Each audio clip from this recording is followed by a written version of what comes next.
So it's a pleasure to have here Peter Kraus. So Peter Kraus, he's working at RCNL, which is a research center funded by the Dutch government and also by ASML, which is the leader company in the semiconductor industry for lithography.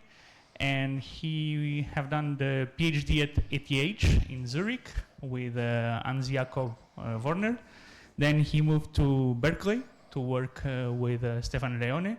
And in 2018, he moved to the RCNL, and he's a group leader now at the RCNL. And he's going to talk about towards ultrafast imaging of correlated matter with transient high-harmonic generation. So the floor is yours. Thanks a lot, Rui. Okay, don't have to yell here. He got an ERC, sorry. Oh yeah, thanks. It's a minor detail. Thanks a lot, and thanks for having me here. I'm quite excited to visit. I've been working with Rui and Alvaro for a while now, so it's good to see ICMM in real life, and I'm very much looking forward to my day here. So I'm going to talk about towards ultrafast imaging of correlated matter with a maybe not so conventional technique, and that is high-harmonic generation from the materials of interest themselves. Now, that is obviously not all done by me, but mainly by these fantastic people, one of which is here, that's Brian over there. And what we're doing in our group is everything surrounded on high-harmonic generation, which you actually see here in real life. So it's of course a process that I presume many of you are familiar with, where typically laser pulses are upconverted in a gas to produce extreme ultraviolet pulses. Now I'm not going to talk at all about the gas part of high-harmonic generation, even though about half of the group is working on that, but I'm going to really concentrate on material science, because this is a material science institute. How we can investigate materials via solid-state harmonic generation.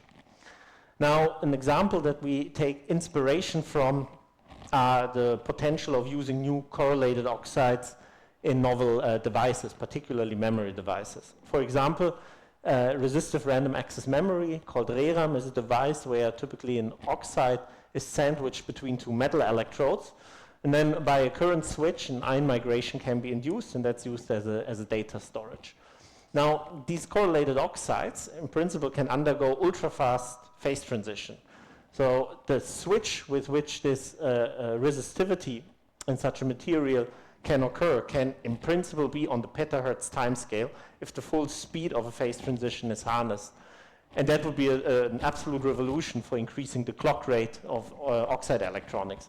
It's important to realize we basically have this clock rate of gigahertz for the past, I think, 15 years, 20 years. Ever since then, the clock rates of electronics have stalled, and all gains we have in computation came from miniaturization. So this is in principle an exciting field. But more on a fundamental, we can ask what is happening in the oxide materials. And if such an oxide material undergoes a phase transition that causes a resistivity switch, it is first believed to actually, on a very short time scale of a few femtoseconds, give rise to sort of a nanostructured texture of different metallic and insulating states shown in red and blue respectively. And then after thermalization, the whole material becomes metallic. And what you would ultimately like to really apply such materials in a switch is to go from here to here as quickly as possible without all this nanotextured intermediate, which would be sort of a not quite resistive, but also not a super unresistive state. In order to do that, we first need to have good techniques to actually look at the spatial temporal evolution of such materials. And what we really need for that is about 100 nanometer spatial and 10 femtosecond time resolution. So how can we get that? Now, there are quite a few techniques that can actually get you to such resolutions, and all of them are quite exciting and techniques that deserve some mentioning.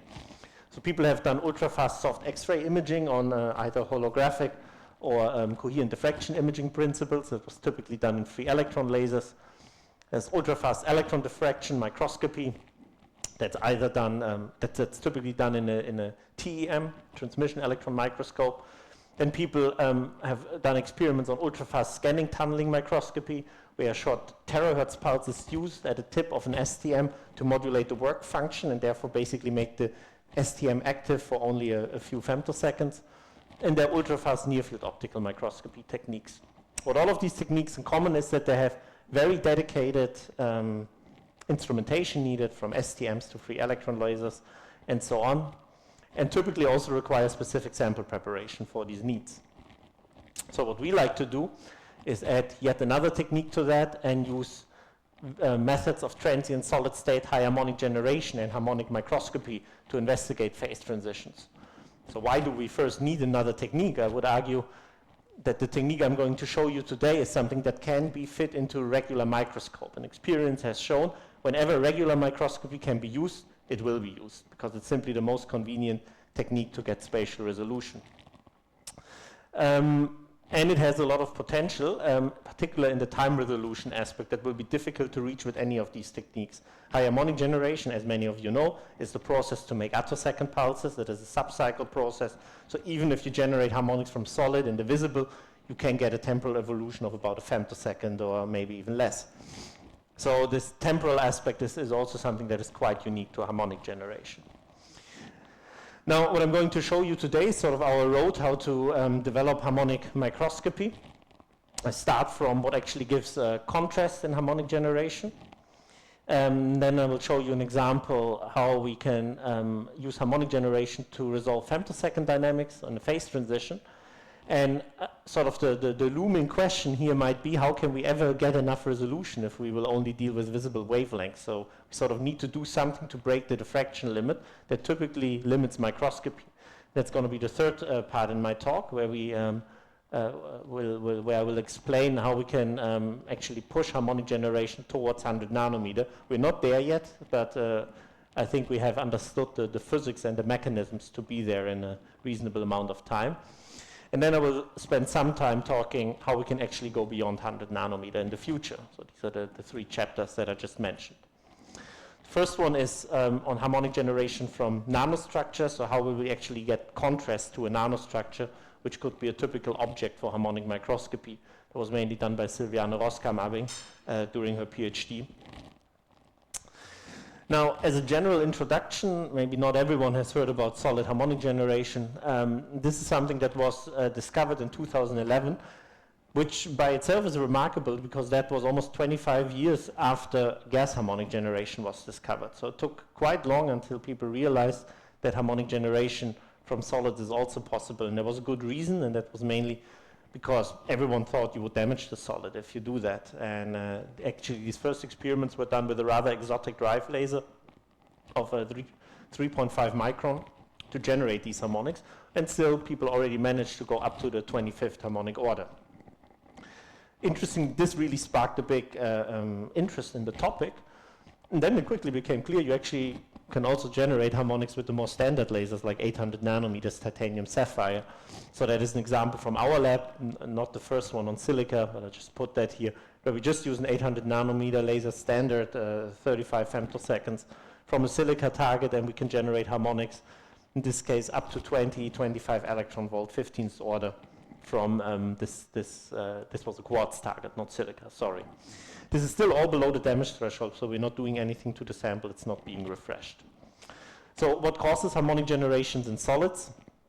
Roughly speaking, we can describe that via the semiconductor Bloch equations, which we have true experts sitting in here. This is just written down for a two-model system, where we describe the polarization that's being induced by photoexcitation. So these would be the off-diagonal elements in the density matrix, or the coherences, and we describe the populations that are being created. And what we have there are terms that give a dipole coupling between the bands, and subsequently we have two terms that accelerate the carriers and the coherences. So there are transitions being induced and accelerations. And from these dynamics we can calculate both an interband polarization term and intraband currents, and the sum of these basically gives us the total currents that give rise to harmonic generation. And this framework is very similar to the optical Bloch equations that if you're from the AMO community, are more familiar to you, but here everyone is in material science, so we probably anyway like that better. So what does that mean in what actually happens in the material? So here's a little movie that Brian made. When you solve the semiconductor Bloch equations and populate the population as a function of momentum and time, you actually see that at every instance where the electric field goes through a maximum, you get a carrier injection. Then the axis is rescaling here, so that's why it's getting darker.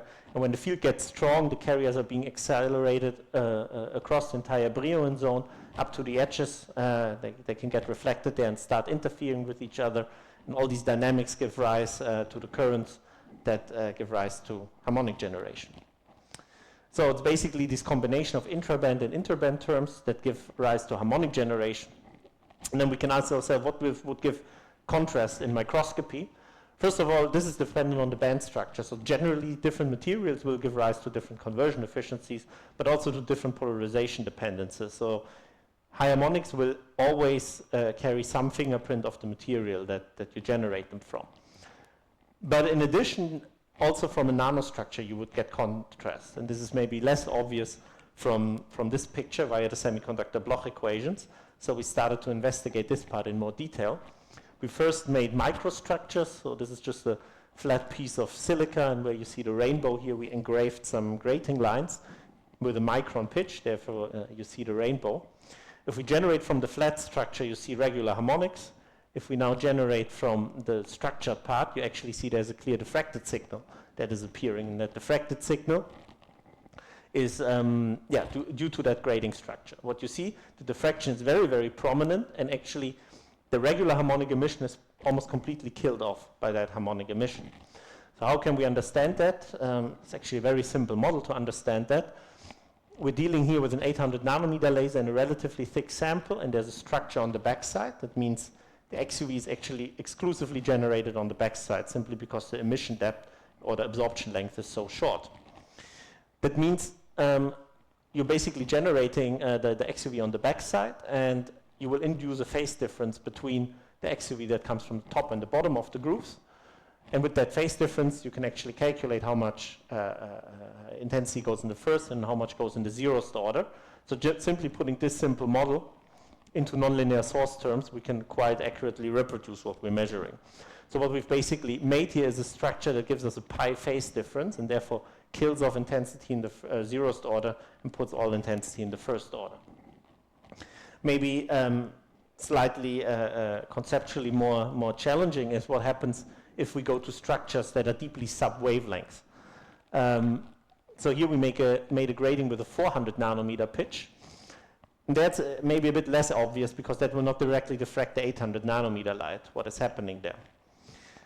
Still, what we expect to happen here is that there should be a pronounced polarization dependence with respect to these grating lines, polarization dependence of the incoming electric field. And that is because these small grating lines that you make have a waveguiding effect on the 800 nanometer pulse. So if you have a polarization component parallel to the grooves, you couple into the grooves, and perpendicular, you don't. Expressed differently, this material actually acts like a birefringent material onto the 800 nanometer pulse. So one way to test that is simply to generate harmonics from the material and detect the diffracted light. And what we see is that there's a very pronounced angle dependence of the harmonic generation, where we actually get very little signal under an angle of 45 degree, and a lot of signal if we're at 0 or 90 degree. You can think about that as that we effectively split the wavelength, the polarization into the parallel and the perpendicular component.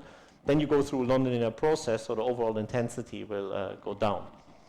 Now, to really model that, we collaborated with our neighbors next door from Amolf, Femius Kunnering and Radek Kolkowski, who simulated that. In the first approach, we said, okay, let's just separate the linear part and the nonlinear part of the problem, where we first do a linear Maxwell propagation of the electric field through the nanostructure. And once we have the field distribution of the propagation, so basically here, this is a real space simulation of the grating structure. we propagate the electric field through the grating, and once we have the electric field distribution, we can put in nonlinear source terms and calculate the diffracted harmonic intensity with it. And these nonlinear source terms are just done in that case in a fully perturbative way. So we're really not capturing the physics of the harmonic generation particularly well here, but we do capture the effect of the nanostructure via the Maxwell propagation. And what we can then do is measure the angle dependence both of the first and the zeroth order of the signal and compare that to the simulations, and we get a pretty reasonable agreement. And what we do see in both cases is this, I would call it an anomalous polarization dependence, where we have a minimum at 45 degrees, which you do not see in structures that have a pitch longer than the wavelengths, because that is then a direct effect of the splitting of the S and the P components. So what that basically does is it validates the model, and now with the model we can also extract the relative phase between the S and the P component. And what that actually tells us is we can extract the full polarization state via the Stokes parameters, which are shown here. And what I just want to highlight is what that tells us, that for the 9th and the 11th harmonic, we actually expect to generate circularly polarized light here. And this is, again, because you split the generated light into an S and a P component and put it, in that case, pi out of 2 out of phase. That by itself is quite exotic, because it's not very useful to generate circular polarized light in harmonic generation. Still, to be honest, the intensities here are quite low, so I'm not sure if I would directly advocate that as a source of light. And we can also do experiments where we look at slightly more complicated structures, in that case a structure of pillars. If we generate harmonics from that, we get something that almost looks like an XRD pattern. If we run a phase retrieval algorithm on that, we can reconstruct the underlying structure. And similarly, if we do an aperiodic feature like the smiley that we made with e-beam lithography, we get a diffraction pattern, which is shown here. And then here I'm showing you the simulated one, basically the Fourier transform of this smiley.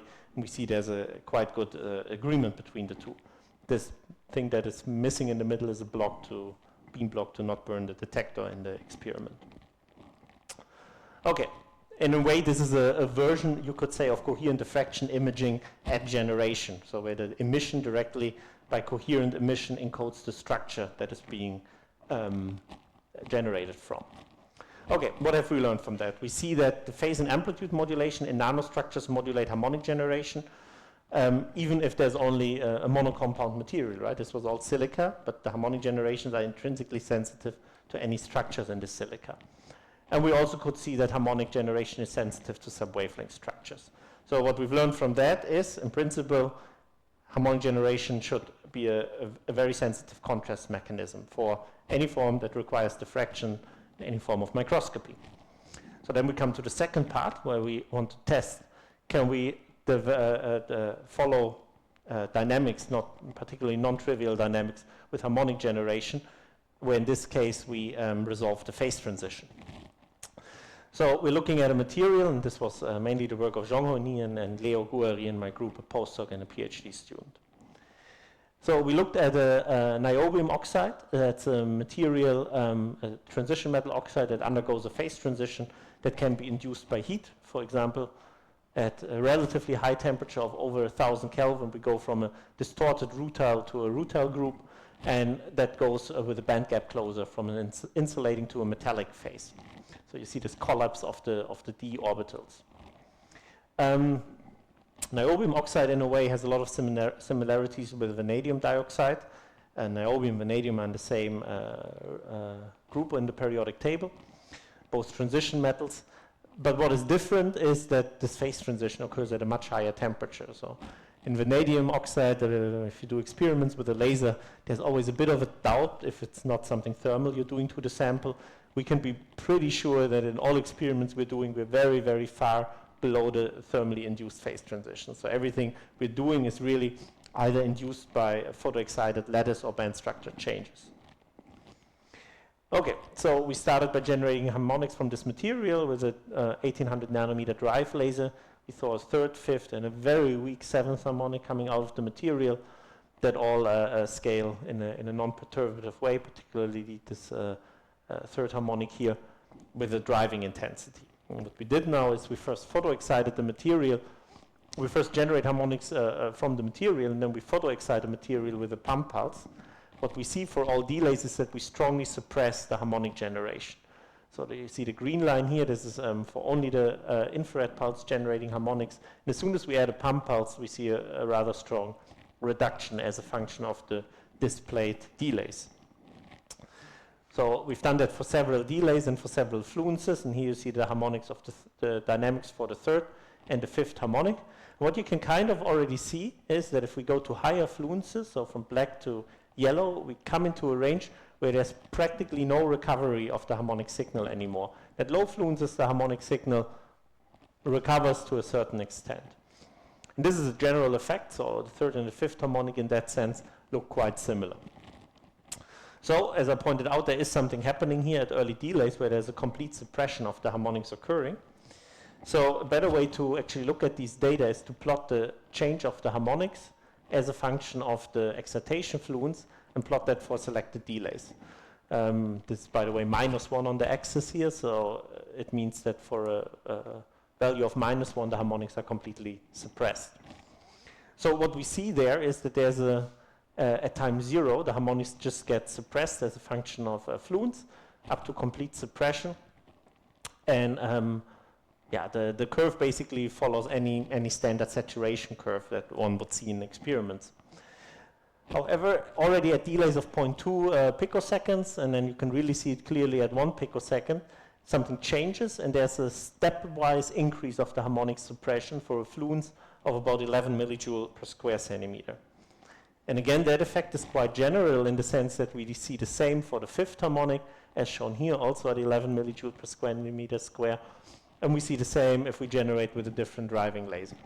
This is kind of a smoking gun evidence that a phase transition is occurring, because and typically in the phase transition you have to go to a certain fluence, and once you exceed that fluence or put more energy in the system, you provide enough energy for the phase transition to occur, which might be because there's a melting enthalpy if we talk about a thermal phase transition.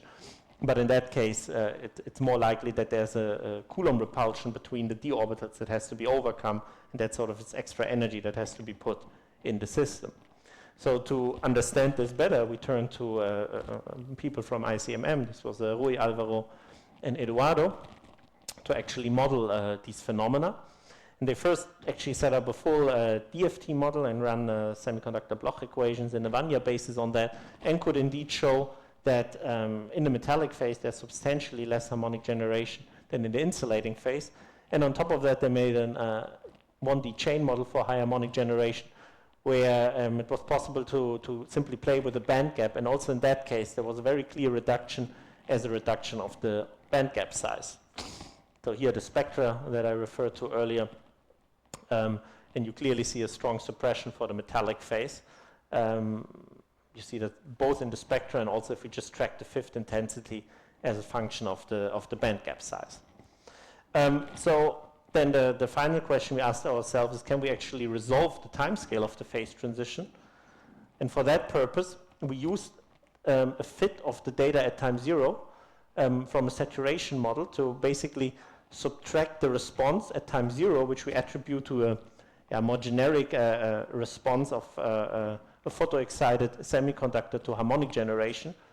And we subtract this response from all the data. So we basically subtract the dashed blue line from the blue data and the dashed yellow line from the yellow and the green one from the green data. And what we then get are these plots here, which should then be representative of the metallic phase fraction as a function of excitation fluence. So what we're trying to do with this experimental analysis is effectively to separate the effects of hot carriers from the effects of the phase transition, the emergence of a metallic phase. We can now transform that back into the time domain, and then we see basically a time scale for the rise of the metallic phase fraction. And then we can fit this rise time here with an error function by taking a derivative. And what we get is that there's a time scale for the phase transition of about 100 femtoseconds plus minus 20, which in that case was actually close to the resolution of the experiments. Now what that tells us is that this is quite indicative, but not necessarily conclusive, of a mod-like bandgap collapse. It's a very fast phase transition of 100 femtoseconds. It's for sure not thermal, It could still be a lattice rearrangement, to be honest, at 100 femtoseconds. But as it is so close also to the pulse duration, it's at least a good indication to further investigate that and think of this material as a candidate for a purely electronic phase transition. It also suggests actually that there's a nanoscale growth of the metallic phase, which you see in that plot here. We expect that the metallic phase fraction rises as a function of the excitation fluence, which again motivates to actually resolve that in space. Okay, what we've shown here is we can resolve the insulator to metal transition with high-harmonic spectroscopy. We infer the nanoscale cross and ultrafast timescale. And maybe the last point was, I haven't spoken really about that, but for us this was really almost a wake-up moment. What we realized is we can control harmonic generation with 100% efficiency by adding pre-pulses. Right, so I'm just showing this plot. I had a similar plot before. If we add a pump pulse, compare the spectrum, the black spectrum without a pump pulse, to the green spectrum with a pump, to the red spectrum with a pump pulse, there's no harmonics anymore. We can completely switch on the process of harmonic generation with femtosecond pulses. So it is an ultra-fast switch. That is generally something that can be quite useful for a lot of applications, and so far we're thinking of one, and that is microscopy, which we call harmonic deactivation microscopy, or short HADES for those of you that are into Greek mythology, which is a way to optically control harmonic generation to get nanoscale resolution and in fact break the diffraction limit. Now, that was mainly now developed by Kevin Mosen and recently joined by Tanja van Horen. Now, how does that work? The idea is that we now use harmonic generation just like we did it before, but instead of focusing that with a regular lens, which was all the previous experiments, so you make a pretty big spot, we can focus that with a high-NA objective, and then you can get a spot of about a micrometer for the fundamental. And what you can then do is just scan that over the sample, this spot. So you basically do scanning optical microscopy. If you do that, then you expect to get a resolution for the third harmonic that is slightly better than that for the fundamental, simply because you have a nonlinear intensity response of the emission. So the trick is now that we add a pre-pulse, just in the previous experiments, but we add a wavefront rotation in the far field to the pre-pulse, which gives rise to a donut-shaped pre-pulse. In other words, this is typically called to add an orbital angular momentum of L equals 1 to this pre-pulse. And what that now does is that you basically deactivate the harmonic generation in this range where you have intensity in the pre-pulse, and only in the center you get a perfect zero, so only there you recover the regular value of the harmonic emission.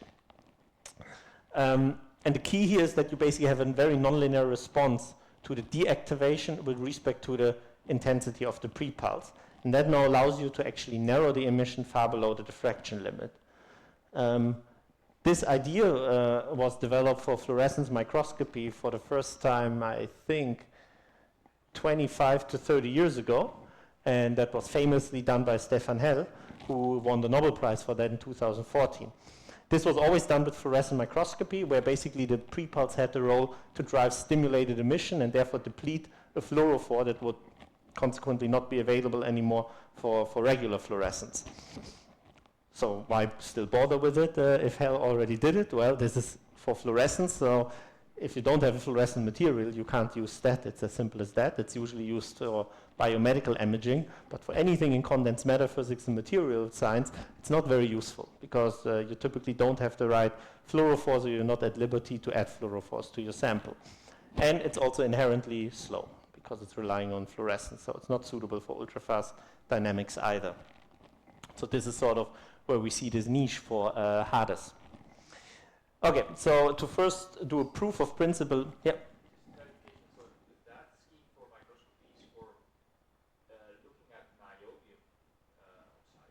But I mean, you need a substrate. I think you look needs to have a phase transition. It needs to be possible to optically suppress it, and So the material has to lend itself. yes, precisely. And I'll come to the point how we can generalize that in the last part. So for now, everything we do is niobium oxide indeed, but we are optimistic that we can generalize that. And that's also partly why we're here, to figure that out together. Yeah, so the first experiment we did was we basically took our regular laser and focused that on a sample, and we still did that with a rather poor objective to make on purpose a large spot of about 50 micron. Then we add our pre-pulse to that, and what we then do, we did set up a wide field microscope with a high NA objective, so one with good resolution to look at that spot. So in that configuration, we can actually directly see what happens to the emission zone of harmonic generation. Okay, so this is a spatially resolved image of the third harmonic that we generate from niobium oxide. This is, as I said, done with a very low NA lens of 0.05 or something. So then the resolution limit is very large, of about 25 microseconds, which is the full width maximum of the spot that we see. And if we now add a donut pulse to that, we get this. So we get a massive reduction of the full width maximum of the spot size. It's about a factor of 3, what we're getting here. It's not perfect yet. You see, for example, also the center intensity goes down a little. If we had a perfect donut, then this should be exactly the same value, but you always get a bit of intensity still leaking in there. This is just a movie where we do that in real life, just to show that this is in principle something that is instantaneous and quite fast. Now, to show we can do microscopy with it, we just took a piece on the edge of the niobium oxide sample where the coating was a bit damaged. So this is was a sapphire substrate and a 50 nanometer film of niobium oxide on top. And basically what you see here, this stuff, the orange stuff is niobium oxide, and here it's ablated, where we basically damage the sample with a laser. If we now do third harmonic microscopy and scan this part, you kind of see that. So this part here is the dark part here, and here you get a bit more emission here and here. And if we add a donut to that, we actually see that some features can get resolved that we previously didn't see. So if we take lineouts here, we can see that some features that usually look like one blob can get resolved, and the same here. Now this is not impressive resolution. You see numbers on the smallest number you're seeing here is 7 micron. The bar here is 10 micron. This was because it was simply limited by the long focal lengths that we were using. But it serves simply the purpose to test how much can we improve resolution, which is simply given by the NA of an imaging system. So to make that a bit more quantitative, this is your regular resolution limit, which is given by the fundamental wavelengths divided by 2NA and the square root of the harmonic order in the perturbative limit. So that would be the specific resolution limit for a harmonic microscope. And what we do now is we add this term that gives us the super resolution. And what that term says is how much the resolution gets improved by adding a pulse with a certain fluence phi with regard to the saturation fluence, which is the fluence where 50% of the signal is suppressed. So in this case, the saturation fluence would be somewhere between 4 to 2 millijoule per square centimeter, depending on if we take the third or the fifth harmonic. So this is basically the type of resolution improvement one can get from that.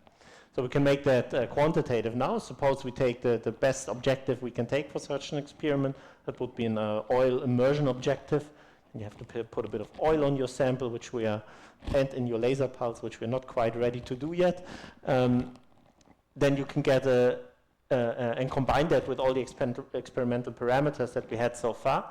Then you can get, in principle, a resolution of 120 nanometer for the third harmonic and even 80 nanometer for the fifth harmonic. And in principle, this will get smaller the higher the harmonics get, both because the nonlinear process gets, the order gets higher, and the deactivation curve typically gets steeper for high harmonics. So higher harmonics are better in that sense. What is quite neat about that approach is this resolution is in principle predictable by, fully predictable by that formula, and therefore it's predictable from a pump probe measurement. If you measure the deactivation of a material, you can predict by how much you can improve the resolution. And again, these numbers are nothing fundamental. This is simply what we're dealing with now in niobium oxide. In principle, that can be much smaller if we make this deactivation curve more efficient. That means if we make this curve as steep as possible with respect to the maximum fluence we can apply, which is typically when you damage the sample.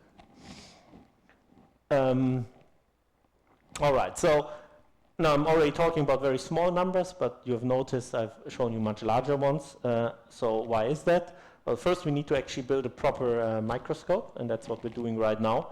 What that basically means is we need to have a high-resolution confocal microscope that performs scanning microscopy, and that should give us about 500 nanometer resolution for the fifth harmonic. And then on top of that, we can add the deactivation process and ultimately make this deactivation more efficient. Then we come to, should be able to come to 100 nanometer or even less.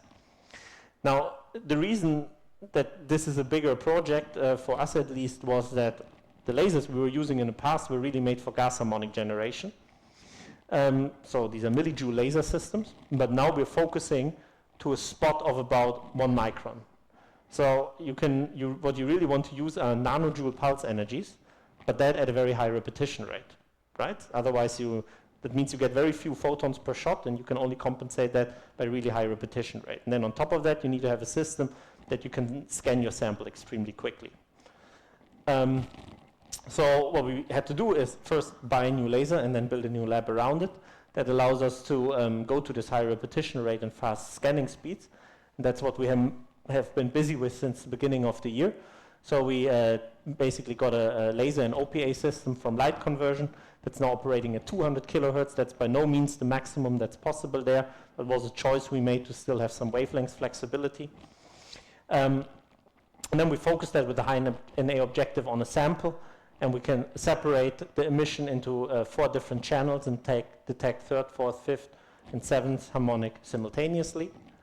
And then some first images that were obtained, I think by now about a month ago, were simply again a hole we drilled with a laser into a silica substrate, and we did a regular resolution imaging for a regular non-super resolution imaging with a 0.5 and 95 NA objective, and you can see we can resolve that with at least 1 micrometer, these holes that we are making there. Now this was a hole that was drilled with a laser, so it's probably actually the size of the hole. It means it's not yet the resolution limit.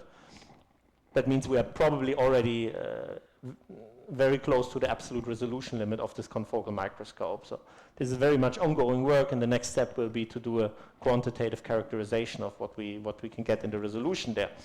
Once we have that, so basically these are the numbers we need to get with a regular confocal microscopy, then we add the donut, the super resolution part, and then we're hopefully there. So this is what I'm hopefully able to show in half a year from now.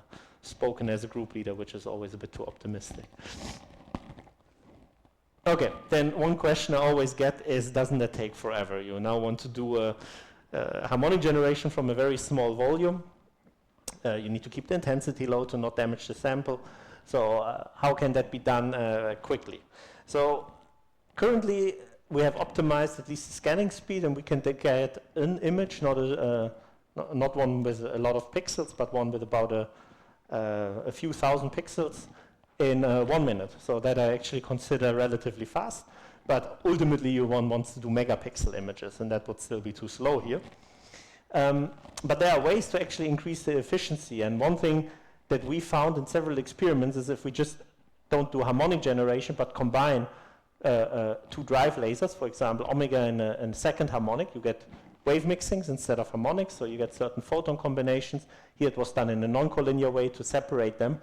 What we actually see is that these nonlinear, these combinations of photons are always far more intense than the regular on-axis emissions. So you see the on-axis emission is still here, and you can barely see it compared to the others. So that could actually be a way to boost the efficiency and make this even faster.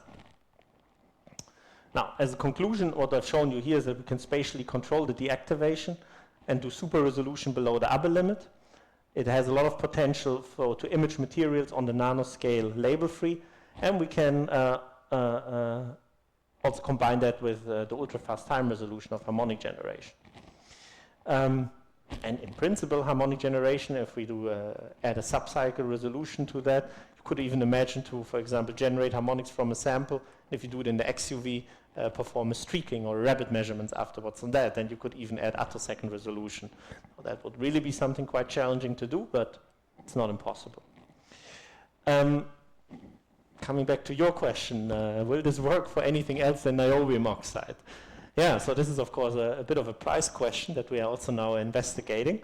So how can we generalize that? And that's what Peter is doing mainly from the experimental side, and Brian, who's running simulations on that in collaboration with Rui, Alvaro, and Eduardo.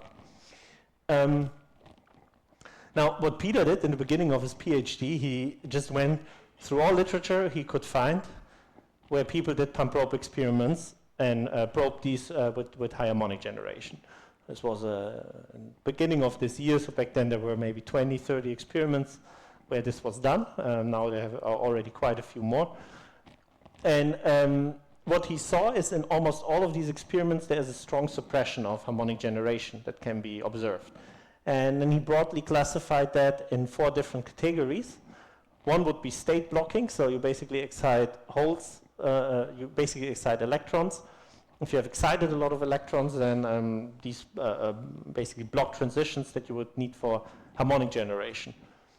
From what we've seen also from experiments is that this is not a very dominant effect. The excitation fractions you have often from pump pulse are really on the % level or even less, and that doesn't seem to be able to explain these 100% signal changes. The next one would be, well, as long as we deal with things like niobium oxide and vanadium oxide, the change to the band structure after excitation is so strong that this will simply modify the harmonic generation, right? If there's a phase transition, the band gap collapses, then harmonic generation will be changed, and if it goes to a metal, it will likely be suppressed.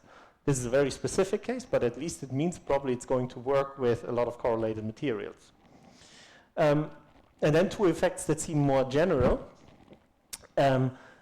Photoexcitation will likely increase scattering rates for electrons. So it means that the electron hole coherence that is required for high harmonic generation from a solid will be suppressed and reduced. And then the final mechanism that is at play when both pulses, the control pulse and the harmonic generation pulse are in overlap, then this can give rise to electric fields that also inherently suppress harmonic generation. We know from gas harmonic generation, one can make various combinations of omega and 2 omega laser fields that sometimes enhance harmonic generation, but in many cases will actually suppress it. I will speed up a little here. So just to give one example that we've investigated, we did one experiment on carrier dynamics in methyl ammonium lead bromide. That's a perovskite that people use in solar cell materials. We also got that from collaborators at AMOF that work in photovoltaics. And we could follow dynamics there in the transient high harmonic signals that match to the typical timescales of carrier cooling and recombination of carriers. But what I really want to emphasize is, again, if we just do a study of the suppression as a function of the excitation fluence, we do get a curve that looks very similar to what we've seen before. We always see a saturation, almost up to complete saturation of the harmonic generation. Completely different material, but at least this plot, suppression versus applied fluence, is similar. So we were asking, why is that? So what Brian did during his master thesis is say, let's just assume that the electron hole coherence time changes. And this is not a full assumption because people have measured that in photon echo experiments, how this T2 changes if you excite carriers.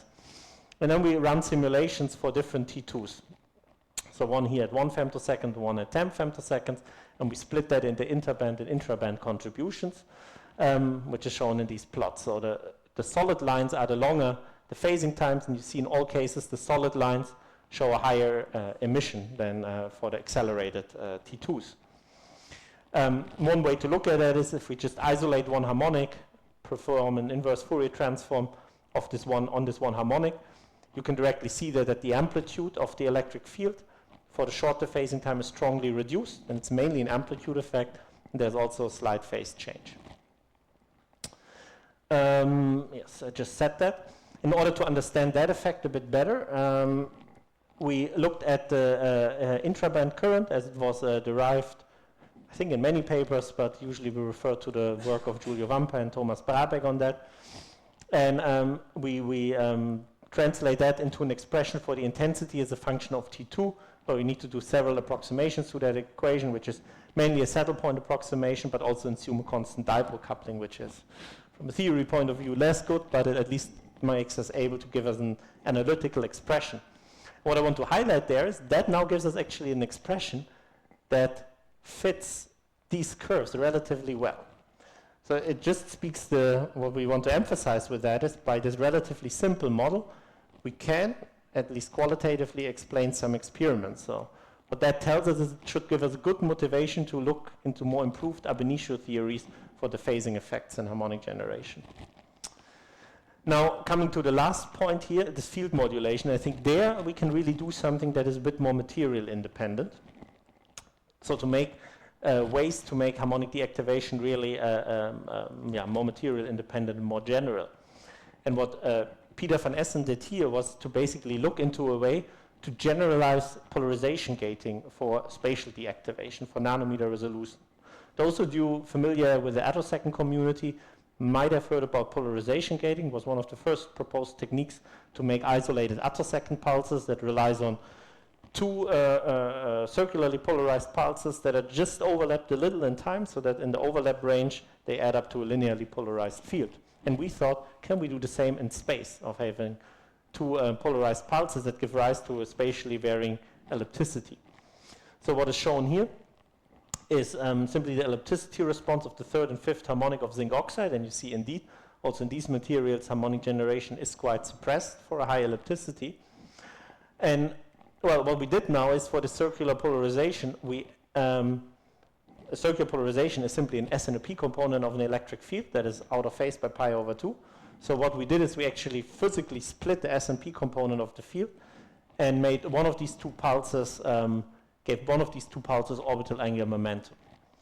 What we show here is a scan of the delay between the two pulses, still without orbital angular momentum. What you see there is a very strong modulation of the signal, because effectively you go from linear to circular to linear to circular and so on. Also shown here. And what we then did is indeed give orbital angular momentum to one of these pulses. And what you see is again that in the emission profile you get a strong reduction of the overall spot size. So that is in principle a way to generalize this technique. It is unfortunately working a bit less good than what we have seen so far in niobium oxide. So it's not the end of the story, but it shows that in general we can imprint effects of the symmetry of the field onto the harmonic generation process that allows us to deactivate the process. Okay, so what I've shown you here is that so far we have a basic understanding why harmonic generation is suppressed by adding control pulses. We will do much more systematic experiments to get this better under control, and that can only work in tandem with theory, where we also get a model that can simulate multicolor fields and also take into account the phasing in a non-phenomenological way, or in a not totally phenomenological way. Now, once we can do all that, I think we can do a lot. So I've mainly talked about phase transitions, but then this technique would actually be extremely well suited for applications in the semiconductor industry. We mentioned we work a lot with ASML, and that is really the application I have in mind right now, that we can look at the nanostructures and computer chips that are being produced nowadays. For that, we need to generalize these things to work particularly in silicon, silicon oxide, silicon carbide, but it's still only a handful of materials that's really important, so that's quite good news. And hopefully by that we can look at some of the dimensions that are of relevant. I'm indicating some here, so they are really very small. That is a challenge for us, even if everything is working properly. But everything is better than visible microscopy, and that's still used today now in many of these inspection methods. It will be a method to actually study harmonic generation on the nanoscale and do attosecond science on samples that are often inherently provide a nanotexture, but so far we could only do sample average measurements. And ultimately, harmonic microscopy is actually already quite actively used in biomedical imaging, where people often use it if they don't really want to stain or fluorescently labeled samples. So also there's actually application space that we could improve the resolution of such techniques. With that, I apologize for going slightly too long. Thanks a lot for your attention. Thanks a lot to all my group members, collaborators, and what I would like to announce, we have postdoc positions available in my group right now. We also will have a PhD position available next year again. And actually, ARCNL is hiring, if any one of you is interested. There are 3 group leader openings. They will be appointed as, depending on level of appearance, assistant, associate, or full professor at one of the 2 Amsterdam universities. And so far, the call is female only. So if you're interested, let me know. Thanks a lot.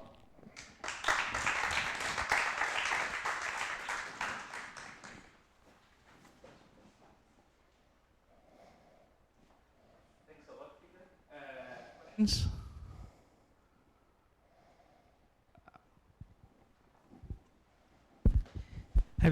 Thanks for the really nice talk. So I was thinking, so in the deactivation mechanism of with the donut, I mean, how, because in the end it also depends on the wavelength that you want for this donut, right?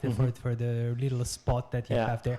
I mean, I don't know actually very well how they made it. I think it's what rotating lambda by half wave plates or so, how they make these things. But I guess you also would need that the wavelength of the pump is quite low, I guess. Yeah. Let's maybe look at this. Or quite high. No, actually quite high. So similar to your probe. Yeah, so the way it's done, there are several ways. What we are doing is we buy spiral faceplates that basically have a spatially varying thickness. That is basically goes to pi, and on opposite ends, so 1/2 pi rotation. And indeed, so basically the whole of the donut here itself is diffraction limited. So the lambda over 2 in A again holds for the donut hole. So if the lambda is short, this hole will become smaller. Okay. However, in practice, you still need to suppress the wings of the emission from the fundamental wavelength. So I would argue they should not be too different, the wavelengths. Exactly. So if they're totally different, right, then you can say, oh, you can make a very small hole, but then you get side wings again. Exactly. And if the wavelength here is much longer, then you actually don't deactivate so efficiently. So ideally not too different.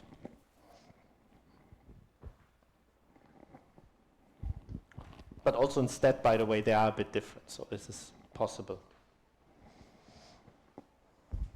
So in the same direction, so are you saying this narrow spot size is still limited by the wavelength of the donut? The spot size in the deactivation? Yes, that one. In zeroth order approximation, no, but in first order approximation, yes. Not sure if that is a satisfactory answer. So basically this equation describes reasonably accurately how the deactivation occurs, and that now only depends on the wavelengths of the harmonic driving beam. But the way this is derived is actually by making a Taylor approximation to the donut hole in the center. Yeah, right. And, and assuming a certain width for that. So if we do that more accurately, then this would indeed also become dependent on the wavelength of the donut. Yeah. Okay, so I think I had misunderstood. I thought the key here was that the suppression is very non-linear. So precisely at the center, it's not suppressed because the field is zero. Yeah. But immediately away from the center, it quickly or exponentially goes to zero. So that would be narrower than the wavelength, narrower than the donut. Absolutely, yes, much narrower, much narrower. That's the key. Yes, Okay. that was the question. Yes, much narrower. So to give you a flavor for that, in STAT, which works by similar principles but fluorescent, Stefan Hell has reached single-digit nanometer resolution. Okay, got it. Yeah. And this is all done with 300 to 600 nanometer laser beams. Oh, okay. I have one question actually. So regarding semiconductor industry, they are only interested in a few, very few materials. They do not, I mean, so your deactivation mechanism, if you are not interested in the semiconductor industry, you can just particularize to very specific materials.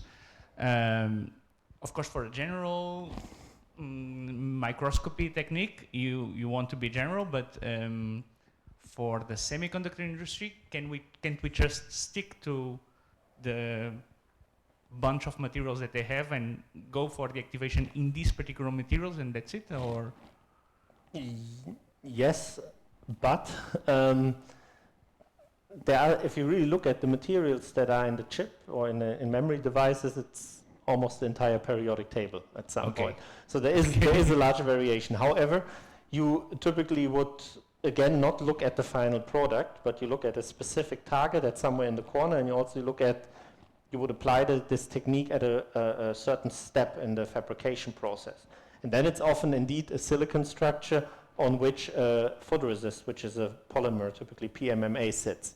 So then you can indeed break it down through maybe a handful of materials, and that's exactly what I'm thinking. So we can just focus on the step where lithography is more prone to defects or to imprint some defects, and do microscopy over there. And once the process of doing the chip is fine-tuned, we can just assume, okay, the structures were there already.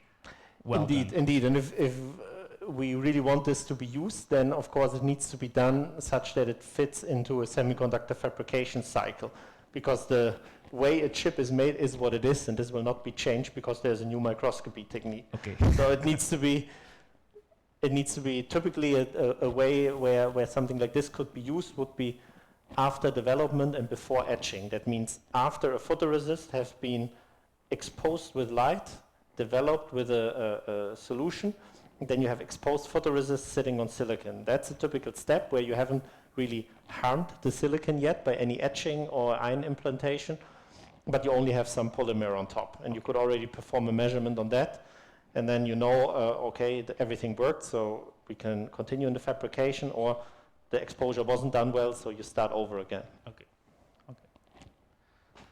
One more question, and this is the last question actually.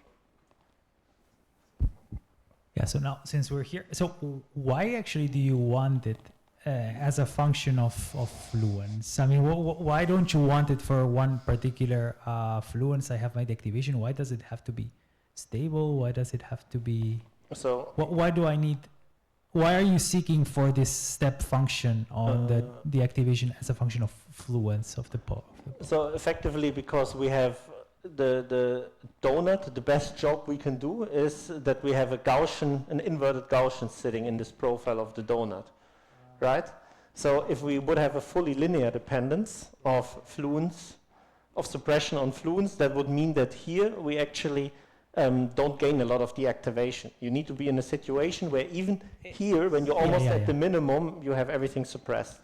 And that translates to such a steep curve. So let's thank Peter for the very nice talk.